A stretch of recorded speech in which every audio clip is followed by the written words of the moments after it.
Yesterday, am I audible to you? And Yes, ma'am. okay, can you see the chapter on the screen? Yes, ma'am. Okay. Yes, ma'am. Yes. So yesterday we had started second chapter, that Yes, is yes, second chapter, that is migration. So it is a very short and very easy chapter. Like what is migration, then causes of migration, in which you studied about push and pull factors, and then I started with the consequences of migration. So now in consequences, you studied about economic consequences, demographic consequences, then social and then environmental consequences are left. But before that, tell me one thing, that economic consequences, which is the most important word, or which is the most important thing, which helps a nation when a person migrate. Internal migration is better, or international migration is good for economic, uh, migration, economic return. Can you tell me about economic consequences of migration? आपने क्या पढ़ा था economic consequences में?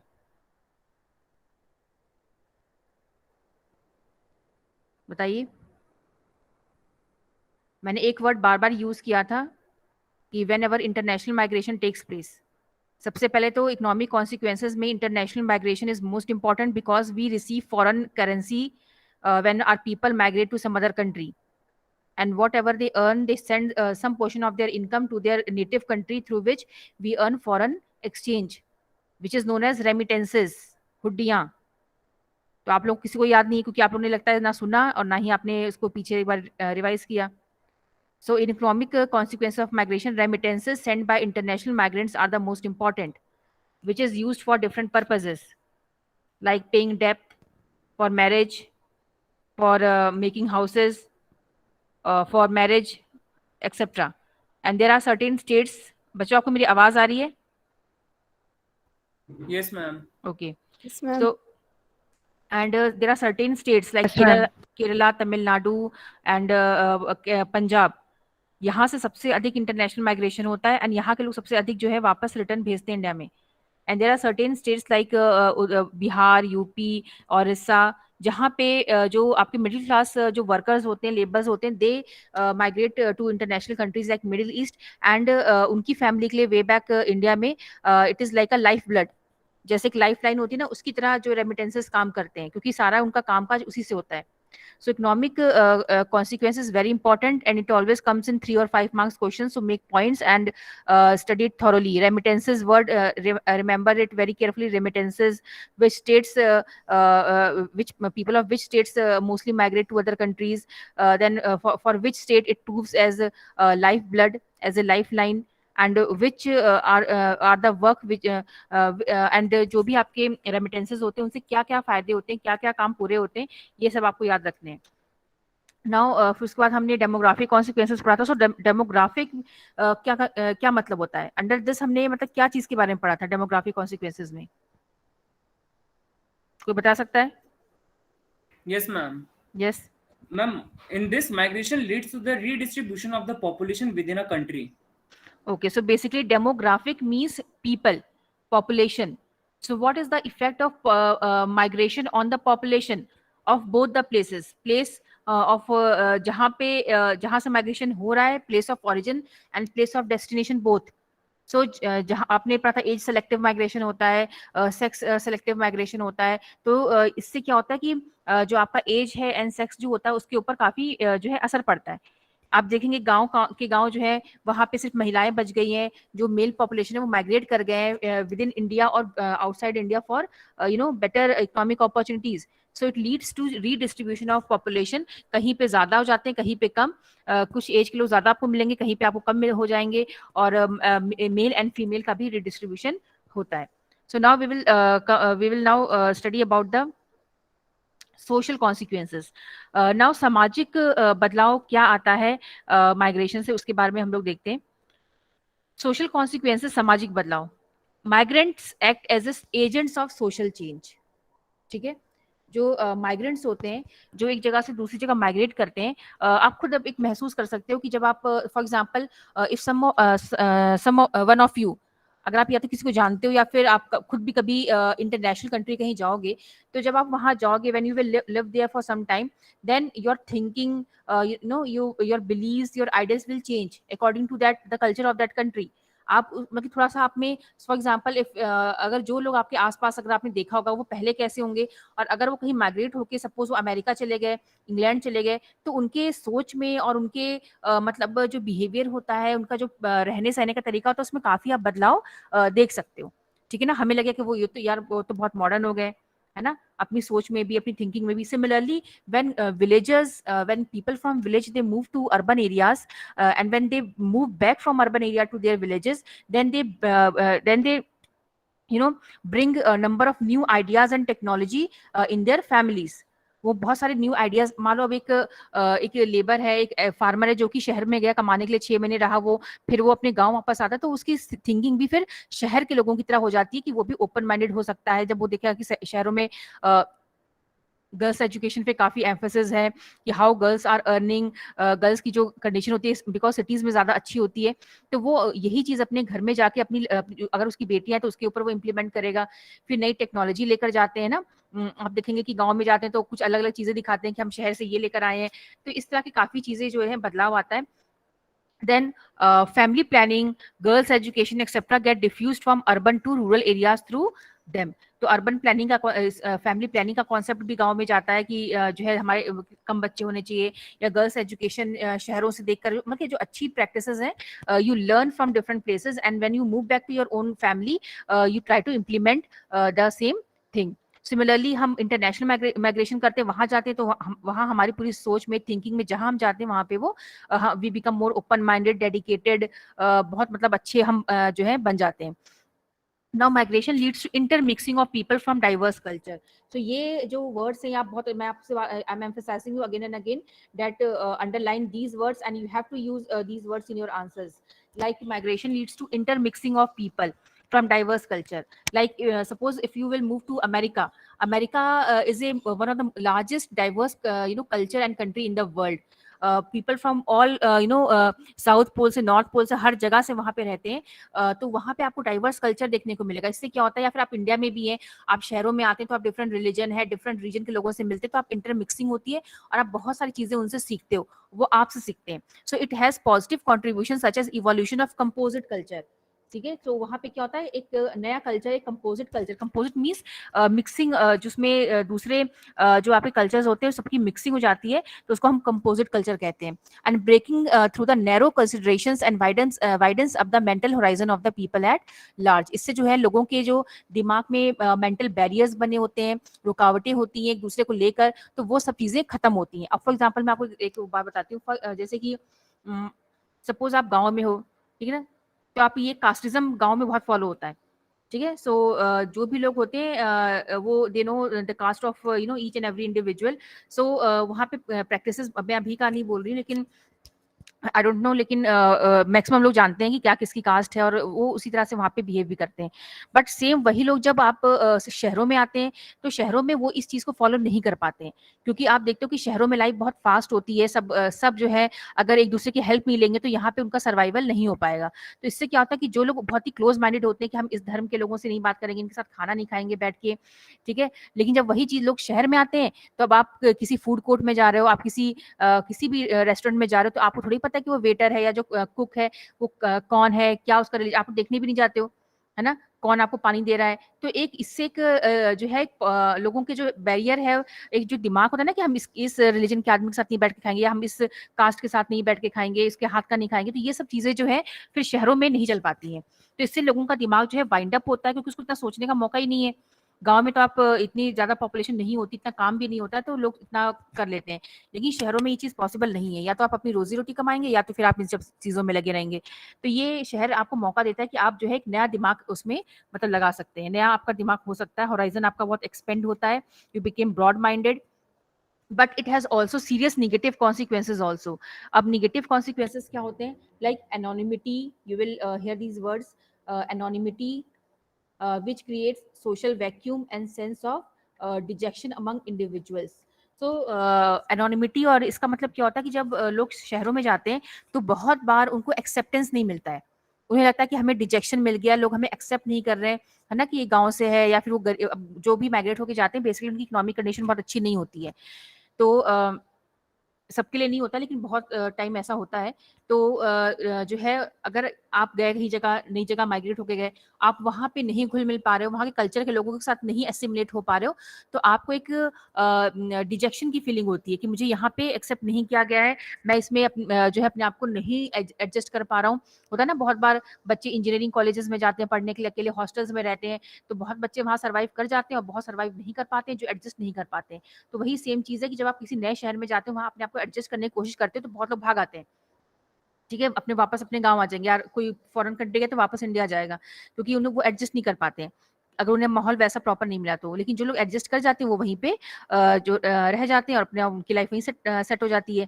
तो जो नहीं कर पाते हैं, वो अकेलापन, खालीपन, सोशल वैक्यूम, सामाजिक खालीपन, उन्हें लगता है कि हमारा तो कोई है ही नहीं, हमें कोई देखने वाला नहीं है।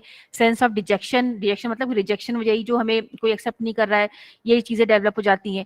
देन इससे लोगों में क्या होता है, एक डिप्रेशन की फीलिंग जनरेट हो जाती है, वो अलगाववादी की फीलिंग जनरेट हो जाती है, और वो एंटी सोशल एक्टिविटीज में इन्वॉल्व हो जाते हैं, like crime and drug abuse.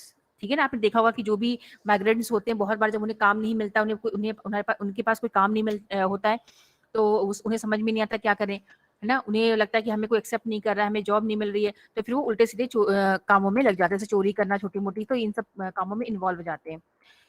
Now, environmental consequences. Overcrowding. Overcrowding is the biggest problem, because there is unsystematic and unplanned migration of people from rural to urban areas. And when they reach urban areas and when they are not able to get employment, proper housing facilities, what they do, they make shanty and squatter settlements beneath the flyovers, and जहाँ भी road side जहाँ भी उन्हें जगह मिलती है, वहाँ पे वो जो है वो बना लेते हैं, मतलब रहने के लिए घर बना लेते हैं, बहुत ही नहीं, पॉलिथीन जो होता है, इसे हम शेंटियन सेटलमेंट्स कहते हैं। तो इससे क्या होता है कि it leads to total destruction of the landscape of the city. जो शहर अच्छी तरह से बना होता है, रोड्स होती हैं, सड़कें होती हैं, वो उन्हें पूरा वो गंदी दिखने लग जाती हैं, पॉल्यूशन इंक्रीज हो जाता है। देन प्रेशर जो है, एग्जिस्टिंग जो रिसोर्सेज हैं सिटीज़ में, उनके ऊपर प्रेशर ज़्यादा इंक्रीज हो जाता है। जो भी आपके जैसे कि ग्राउंड वाटर है, उस पर प्रेशर ज़्यादा बढ़ता है, क्योंकि लोगों की संख्या बढ़ रही है, तो ग्राउंड वाटर का जो है लेवल कम होता चला जाएगा। देन एयर पॉल्यूशन इंक्रीज होता है। सीवेज है, मतलब गंदगी उतनी बढ़ेगी तो उसको डिस्पोज करने की प्रॉब्लम क्रिएट हो जाती है, और सॉलिड वेस्ट की प्रॉब्लम क्रिएट होती है। सॉलिड वेस्ट आप जानते हो ना, कि जो वेस्ट सड़ता नहीं, तो वो फिर एज इट इज पड़ा रहता है ग्राउंड के ऊपर, तो उसको हम सॉलिड वेस्ट कहते हैं। So there is overcrowding, which leads to pressure on the existing resources and social and physical infrastructure पे। जैसे घर नहीं है, उतने लोग माइग्रेट होते जा रहे हैं, रहने के लिए घर नहीं है, रहने के लिए जगह नहीं है, इतने शौचालय नहीं है, इतने नहाने धोने की फैसिलिटी नहीं है, देन आपके लिए पीने का पोर्टेबल वाटर नहीं है उस मात्रा में। तो इससे क्या होता है कि environmental problem, air pollution, water wastage problem, ground water depletion problem, ये सारी प्रॉब्लम जो है स्टार्ट हो जाती है। सो ये आपका ओवर होता है social problem and environmental problem, consequences of migration. So migration में आपके 4 कॉजेज होते हैं, सॉरी कॉन्सिक्वेंसेज होते हैं, economic, demographic, social and environmental, जो कि बहुत ही आसान है। आप इनको अभी से लर्न करके रख लीजिए, बिकॉज बहुत बारी एग्जाम में आते हैं, बहुत ही इंपॉर्टेंट क्वेश्चंस हैं, तो आप इनको अच्छे से लर्न कर लीजिए। So this chapter is over now. We are moving to the next chapter, that is human development. ठीक है, now human development, again this is not a very lengthy chapter, और इसका जो कॉन्सेप्ट है, you have already studied in the previous book, like human means मानव and development means विकास। So you have studied about difference between growth and development. Development means something positive. When some positive change takes place in anything, in a person or any quality, then that is known as development. So development is always positive, it can never be negative, and it is always measured in qualitative terms. Qualitative, इसकी हम गुणवत्ता major करते हैं, हम इसे quantity में major नहीं कर सकते। So it can not be measured in quantity, it is always measured in quality. For example, मैं आपके किसी भी एक बच्चे का नाम लूँ, मैं बोलूँ कि इस बच्चे में जो है डेवलपमेंट हुआ है, विकास हुआ है, बिकॉज इसकी जो मतलब ये बहुत मेहनती हो गया है, पिछले साल इतना नहीं पढ़ता था, बहुत मेहनत कर रहा है, बहुत ही ऑनेस्ट हो गया, डेडिकेटेड हो गया। मीन्स ये honesty, dedication, these are your qualities, जो पहले नहीं थी अब हो गई हैं। It means now you are developing. So मानव विकास जो होता है it is the development of people. ये कॉन्सेप्ट तब आया जब हम हर चीज को इकोनॉमिक डेवलपमेंट से मेजर करते थे। We always use to talk about the size of the economy, like India is a very fastest growing economy, China is very fastest growing economy in Asia. So the size of it means the size of the economy is very large. India is earning, billions of rupees every year। GDP, India की जो GDP है उसका size काफी बड़ा है, but actually क्या आपके नागरिक जो है, एवरेज एक जो आपके देश का नागरिक है, क्या उसको भी सारी चीजें मिल रही कि नहीं मिल रही है? आप सिर्फ उन लोगों से कंपेयर, उन लोगों की बात नहीं कर सकते जो कि बहुत रिच है, अंबानीज हैं, विप्रोज हैं, या फिर ऐसे बहुत सारे इंडिया में लोग हैं, करोड़ों लोग हैं जो रिच हैं, बट करोड़ों से भी ज्यादा बिलियंस ऐसे लोग हैं जो कि गरीबी रेखा के नीचे हैं या गरीबी रेखा से थोड़ा सा ऊपर है। इस तरह की अगर चीज है, if there is huge inequality in economic terms, then आप इकोनॉमिक डेवलपमेंट तो कह सकते हैं, बट ह्यूमन डेवलपमेंट आप नहीं कह सकते। ठीक है बच्चों, आपको मेरी आवाज आ रही है? Yes, ma'am. Yes, ma'am. Okay. So human Yes, ma'am. Development, okay, human development की जरूरत हमें तब पड़ी जब हमने ये देखा कुछ जो आपके जैसे आपने महबूबुल हक की बात की थी, जो हमारे दूसरे अर्थशास्त्री थे, इनका नाम अमर्त्य सेन, नोबेल प्राइज दोनों विनर है इकोनॉमिक्स में। तो ऐसे जो कुछ लोग थे, थिंकर्स थे, उन्हें ये लगा कि economic development does not always leads to human development. क्या आपके देश के नागरिक खुश हैं? क्या सबके पास, अमीर लोग तो चलो हैं, उनके पास मिल जाएगा, मिडिल क्लास भी जो है अफोर्ड कर सकता है, बट क्या आपके जो छोटे तबके के लोग हैं, क्या उनके पास भी परचेजिंग पावर है? क्या वो भी प्रॉपर फूड इंजॉय कर रहे हैं? उनकी प्रॉपर हेल्थ है? क्या एजुकेशन है उनके पास? ये तीन चीजें क्या है उनके पास? Education, health and access to resources. तो अगर नहीं है, तब आप इकोनॉमिक डेवलपमेंट की चाहे कितनी भी बात करें कि how much your GDP is strong और it is growing, but it does not lead to human development. ठीक है, तो जैसे हमने कहा तो कि हमारी इकोनॉमी बहुत डेवलप कर रही है, लेकिन हमारे लोग जो है अभी भी 28% जो पॉपुलेशन है वो गरीबी रेखा के नीचे है। बहुत सारे राज्य हमारे ऐसे हैं जो अभी जहाँ पे लोग अभी भी भूखे मरते हैं। तो इस कंडीशन में आप ये नहीं कह सकते कि ह्यूमन डेवलपमेंट है, और वो इकोनॉमिक डेवलपमेंट फिर किसी काम का नहीं है। So what is development? Development is freedom. जब आप जो निगेटिविटी होती है, निगेटिव चीजें जो हैं, उनसे जब आपको आजादी मिलती है तो उसे हम क्या कहते हैं? फ्रीडम कहते हैं। ठीक है, तो अब हम इस पे आते हैं नीचे। इसमें काफी सारे मतलब ऐसे चीजें दे रखी है, तो आप उसे रीड कर सकते हो फर्स्ट पेज को, लेकिन मैं आऊंगी जो मेन चीज है। तो पहले तो आपको ह्यूमन डेवलपमेंट की डेफिनेशन यहाँ पे दी हुई है, आप इसको देख लेंगे। Human development is a process of enlarging the range of people's choices, increasing their opportunities for education, healthcare, income, empowerment, covering the full range of human choices from a sound physical environment to economic, social, and political freedom. So basically, human development revolves around the needs and requirements of the people, humans. Now, what is human development according to this definition? It is the process of enlarging the range of people choices. People's की choices को increase करना। ऐसा तो नहीं है कि हमारे जो लोग हैं उनके पास लिमिटेड चॉइस है। हमारे पास अगर हमारे पास मान लो चॉइस है कि हमें बस इस प्राइमरी स्कूल में पढ़ना है गवर्नमेंट में, और हमारे पास प्राइवेट स्कूल जाने की हमारी हैसियत नहीं है, तो इसका मतलब मानव विकास नहीं है। तो यू हैव टू, हमारे पास, मेरे पास सिर्फ इतना है कि मैं मतलब मैं एक वक्त की रोटी खा सकती हूँ, और दूसरे तीसरे वक्त की रोटी खाने के मेरे पास पैसे नहीं है। तो इसका मतलब क्या है? या फिर रोटी छोड़कर मेरे पास सब्जी या फिर प्रॉपर न्यूट्रिशनल डाइट के लिए मेरे पास अगर नहीं है, मैं अफोर्ड कर सकती, तो इट मीन्स ह्यूमन डेवलपमेंट नहीं है। सो लोगों के पास चॉइस होनी चाहिए।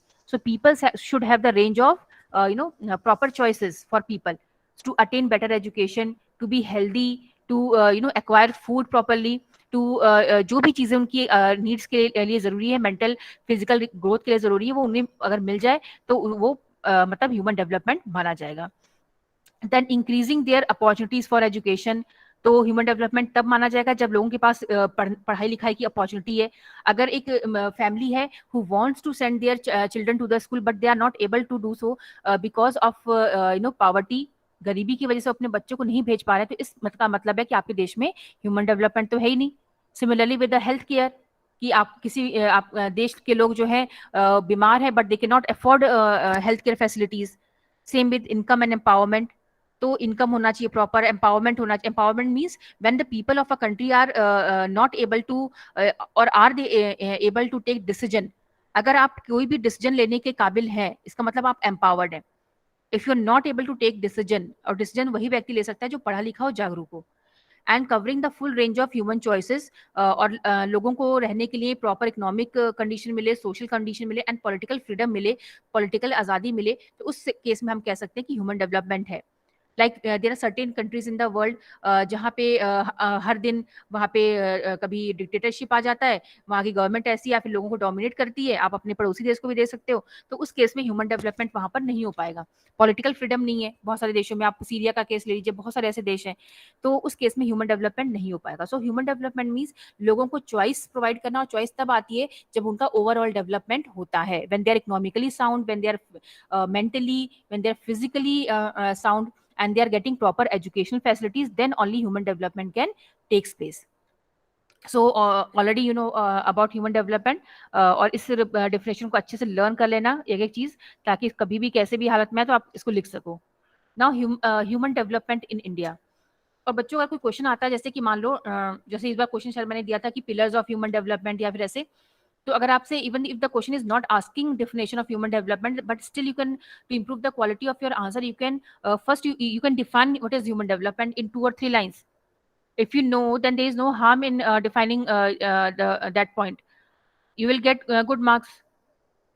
ठीक है? So first of all, try to define the main point which is given in the question, even if the question is not asking. Then जो उसका आंसर है वो आप दीजिए। तो इससे क्या होता है, एक इंट्रोडक्शन हो जाता है कि व्हाट इज ह्यूमन डेवलपमेंट है क्या, फिर आप उसके पिलर्स बताइए। ठीक है?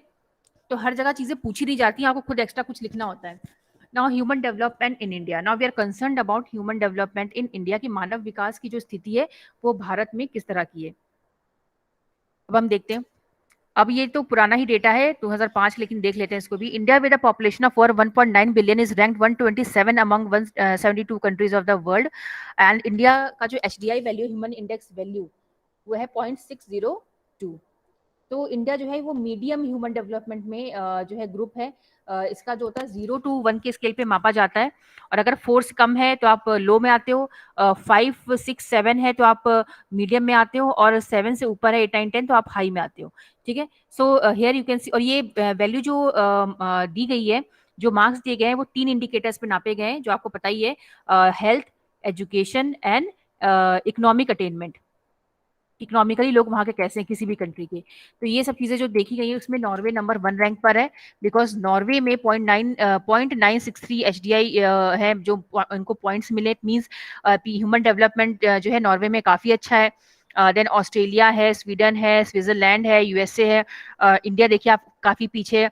इंडिया से छोटे जो देश हैं वो उल्टा इंडिया से ऊपर है, लाइक इजिप्ट है, इंडोनेशिया है, ईरान, श्रीलंका, थाईलैंड, ये सब इंडिया से छोटे देश हैं, but they are good in human development value then India.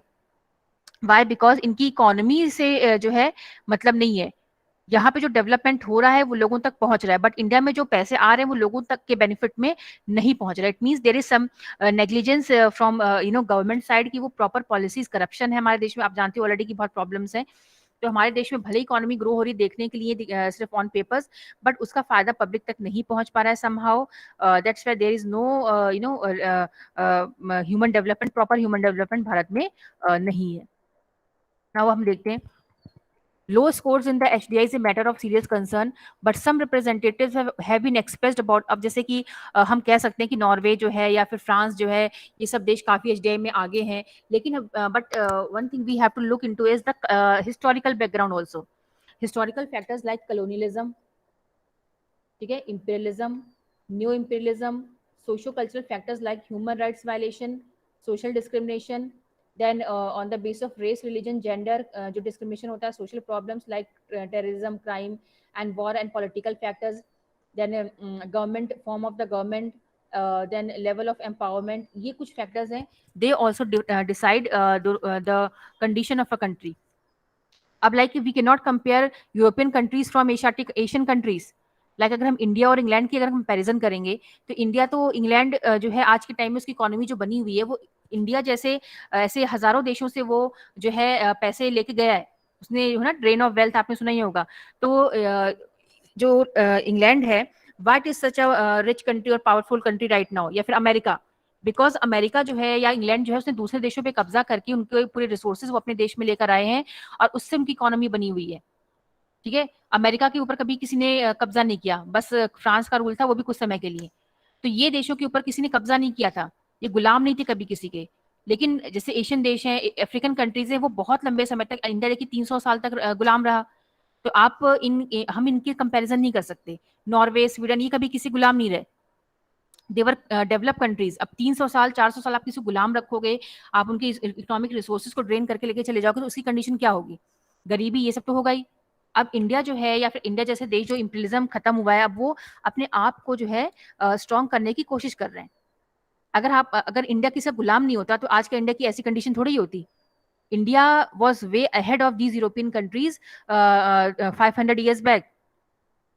But क्योंकि इंडिया में दिमाग नहीं था लोगों के पास, रूल करने की ताकत नहीं थी, बेवकूफ बनने की जो है क्षमता ज्यादा है इंडिया में, तो लोग जो है उनको बेवकूफ बना के इन पे रूल करना आसान था। आपस में डिवाइड एंड रूल जो भी आपने सब सुन रखा है, तो उन पे कब्जा करके इन्हीं को उल्लू बना के सामान जो है रिसोर्सेज लेके चले गए सब।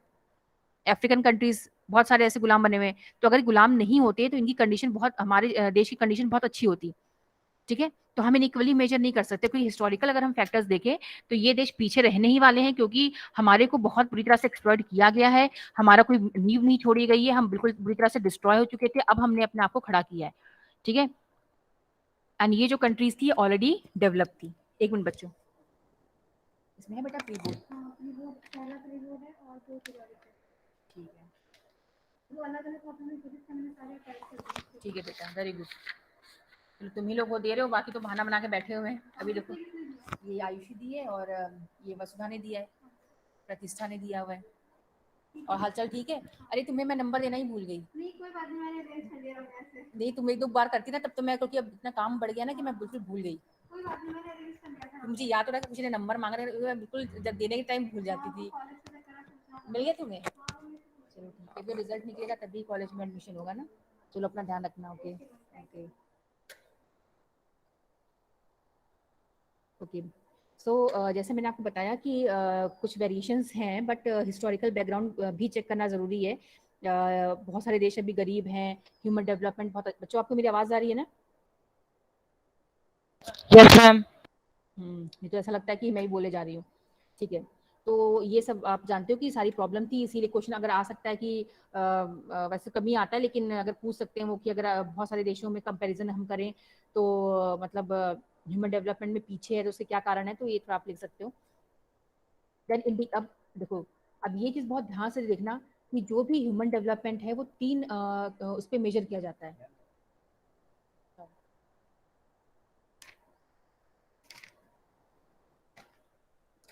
अच्छा बच्चों, मैं इसलिए बता रही हूँ आपको। अब देखो, जो भी है ना आपके पास, जितने भी आप टेस्ट दे रहे हो, उनके रिकॉर्ड्स अपने पास ज़रूर जो है रखना। मैंने तो आपकी कॉपीज़ रखी हुई है, क्योंकि सीबीएसई कभी भी मांग सकते ना। देखो, पुराने बच्चों से कॉपी मंगवाई जा रही है, तो इसलिए आप लोग भी जो भी आप टेस्ट दोगे सब 100% देना। और जिन बच्चों ने मुझे कॉपी सबमिट नहीं की है, वो मुझे स्कूल में आके सबमिट कर दीजिएगा। ठीक है, उसके बारे में मैं बाद में बात करूँगी, पहले मैं ये पढ़ा लेती हूँ। सो ह्यूमन डेवलपमेंट, ये जो भी आप मार्क्स देख रहे हो ना, it is given on 3 criterias. First criteria or indicator is economic attainment, second is health, and third is education. तो ये 3 आप बिल्कुल अच्छे से लर्न कर लीजिए। इन्हीं तीनों पे आपका ह्यूमन डेवलपमेंट मेजर किया जाता है, और इस पे, इसके अंदर भी 2-3 चीजें होती हैं, तो उसके अकॉर्डिंग मार्क्स दिए जाते हैं एक कंट्री को।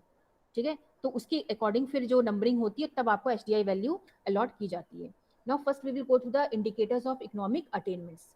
Rich resource base and access to these resources by all, particularly the poor, downtrodden and the marginalized, is the key to productivity. ठीक है, हाँ, एक कंट्री में एक तो रिच रिसोर्स होना चाहिए, रिसोर्सेज होने चाहिए। रिसोर्सेज आप जानते हो जो भी है, लैंड है, सॉइल है, फूड रिसोर्स जो भी है होना चाहिए। एंड ये रिसोर्सेज सबको अवेलेबल होने चाहिए, स्पेशली जो गरीब लोग हैं, जो पिछड़े हुए लोग हैं, जो मार्जिनलाइज्ड हैं, उनके तक उन तक। जो अमीर हैं वो तो कर ही लेंगे, लेकिन तब बात मानी जाएगी, तब आपको ह्यूमन डेवलपमेंट में अच्छे नंबर मिलेंगे जब वो गरीब तक पहुंच रहा है, जरूरतमंद तक पहुंच रहा है।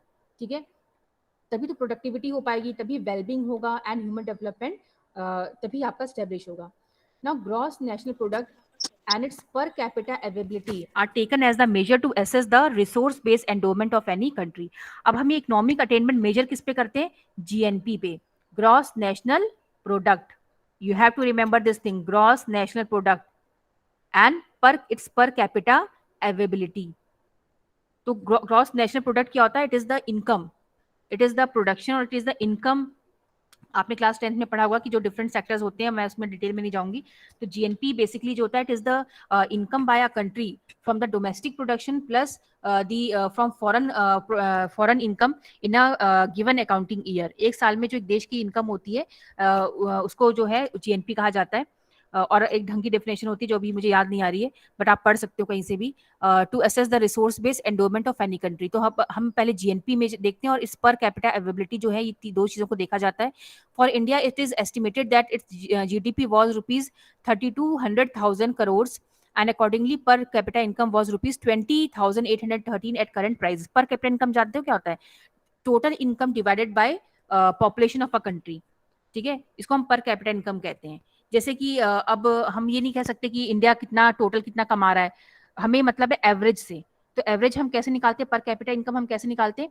जो भी एक देश की इनकम हो रही है, जो जो हमारी नेशनल इनकम है, ठीक है, एक देश जितना कमाता है उसको उसकी जनसंख्या से डिवाइड किया जाता है। तो मान लो हमारा देश जितना भी कमा रहा होगा, मान लो बस मैं एग्जांपल दे रही हूँ, सही डेटा तो नहीं है ये, मान लो हमारा देश एक साल में 2 बिलियन कमा रहा है, 10 बिलियन कमा रहा है, तो हमारी जो पॉपुलेशन कितनी है 2 बिलियन, मान लो एग्जांपल मैं दे रही हूँ जस्ट, या 1 बिलियन। तो जब हम उससे डिवाइड करते हैं तब हमें पता चलता है कि एक व्यक्ति की प्रति आय साल भर की कितनी है। This is known as per capita income.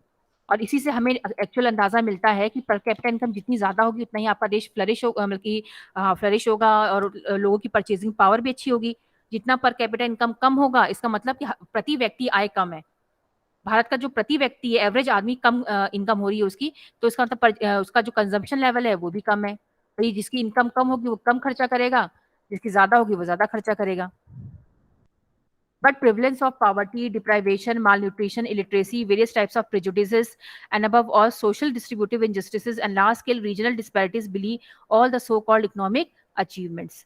ठीक है, तो मतलब हम आपने जैसे अभी देखा कि हमारा जो जीडीपी है वो काफी अच्छा है, काफी कितना आपका आपने देखा कितना बिलियन में जा रहा था, पर कैपिटा इनकम भी सही है, लेकिन ये हमारा जो है एक बहुत सही वो नहीं है, क्योंकि हमारे देश में और भी बहुत सारी कमियां हैं। जैसे कि आपने देखा ना, गरीबी फैली हुई है, माल न्यूट्रिशन है, कुपोषण है, लोग अनपढ़ हैं, बीमार हैं, और देन कास्ट को लेके, रिलीजन को लेके काफी ज्यादा मतभेद है। तो ये जो सोशल प्रॉब्लम्स है, इनसे भी काफी असर पड़ता है, जिससे कि हमारा देश करप्शन है ना, काम ना करने की आदत है। तो मतलब ये सब जो एक होता है ना, वैल्यूज भी काफी इंपॉर्टेंट रोल प्ले करती है। तो उसी से हमारा देश जो है डेवलप नहीं हो पा रहा है।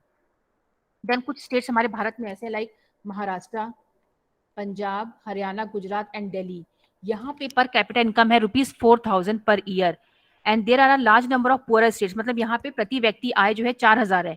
जबकि poor states like Uttar Pradesh, Bihar, Odisha, Madhya Pradesh, Jammu Kashmir, इनकी जो पर कैपिटा इनकम है इन राज्यों की वो है 2,000 रुपए। मतलब यहाँ पे एवरेज आदमी जो है साल में 2,000 रुपए कमा रहा है। और जो यहाँ पे है वो जो है पर कैपिटा इनकम जो है इसकी पर ईयर वो है 4,000। तो सोचिए, वैसे भी इंडिया की ओवरऑल भी कम है और कुछ राज्यों में थोड़ी सी ज्यादा है, और जैसे इन राज्यों में तो बिल्कुल ही कम है। Corresponding to these disparities the developed states have the higher per capita consumption. जैसे मैंने कहा, पर कैपिटा इनकम अगर ज्यादा है तो कंजम्पशन भी ज्यादा होगा, पर कैपिटा इनकम कम है तो आपका कंजम्पशन भी कम होगा। इसका मतलब अगर भाई सैलरी किसी की कम होगी, पैसे कम घर में आएंगे, तो फिर वो बेचारा ना प्रॉपर अमाउंट में खाना खरीद पाएगा, ना उसके पास अनाज आएगा, ना गेहूं आएगा, ना चावल आएगा, ना सब्जियां आएंगी, और उसकी लाइफ भी, ना पैसे आएंगे तो ना वो स्कूल जा पाएंगे उसके बच्चे, ना वो हॉस्पिटल फैसिलिटीज अवेल कर पाएगा अगर बीमार है तो, और ना ही उसके बच्चों को प्रॉपर खाना मिलेगा, ना फैमिली को पूरे खाना मिलेगा। तो ये सब पूरा विशेष सर्कल होता है। तो मतलब अगर आपकी इनकम कम है तो कंजम्पशन लेवल भी कम होगा। तो आप देख सकते हो कि जो डेवलप स्टेट्स है यहाँ पे जो पर कैपिटा कंजम्पशन है वो है 690 रुपीज, और जो गरीब राज्य का नाम लिया था यूपी बिहार, यहाँ पे 520। तो बेटा ये सब जो आपको दिया हुआ है ना, ये सब आपके एग्जाम्पल्स हैं, जो कि आप अपने आंसर्स में अगर यूज करोगे ना तो आपके लिए ये फैक्ट्स होते हैं which you can use in your answer. Like you have to use, अगर आगे भी what are the economic attainments of human development in India, या फिर कंडीशन क्या है, तो आप इनको यूज करना है आपको word like GNP and per capita income and ये जो स्टेट्स हैं उनके नाम आपको, डेवलप स्टेट्स के नाम मालूम होने चाहिए इंडिया के, जहाँ पे per capita income is high like 4,000, and पूरा स्टेट जो है जिन नाम कुछ 2-3 के याद रखिए, और इनका 2,000 है। पर कैपिटा कंजम्पशन वर्ड आपको यूज करना है, पर कैपिटा इनकम वर्ड यूज करना है। तो ये सारे जो वर्ड्स हैं ये आपको अपने आंसर में यूटिलाइज करने हैं। These variations are indicated. So you can see that there is huge inequality in India, have and have nots. ये जो गैप है ये इंडिया में काफी ज्यादा है। कई बहुत लोग हैं जो बहुत रिच हैं, बहुत लोग हैं जो बहुत पुअर हैं। ठीक है, सो ये प्रॉब्लम है। अब पॉवर्टी क्या होती है? Poverty is a state of deprivation. तो व्हाट इज पॉवर्टी? गरीबी है क्या? पॉवर्टी मीन्स जो चीज आपके सर्वाइवल के लिए इंपॉर्टेंट है, आपके नीड्स एंड रिक्वायरमेंट को पूरा करने के लिए इंपॉर्टेंट है, वो चीज आपके पास नहीं है, आप उससे डिप्राइव हो। तो इस स्टेट को हम क्या कहते हैं? पॉवर्टी, गरीबी। ठीक है, so poverty is a state of deprivation. Deprivation means जब आप महरूम रह जाते हो, मतलब आपको ये चीज नहीं मिल पाती है। आप चाहते हो कि आप अपने बच्चों को पढ़ाओ, आप अच्छे स्कूल में, आप चाहते हो कि आप कोई बीमारी तो उसका इलाज हो जाए, आपको ढंग का खाना मिले, लेकिन आप नहीं कर पा रहे हो, deprived of all these things, it means you are poor. So employment rate for educated youth is 25%, jobless growth and unemployment India में बढ़ता जा रहा है। तो आज हम इतना ही फिनिश करेंगे, नेक्स्ट क्लास में जो है इसके आगे पढ़ाई होगी। तो अगर आपको कोई डाउट हो तो आप पूछ सकते हैं।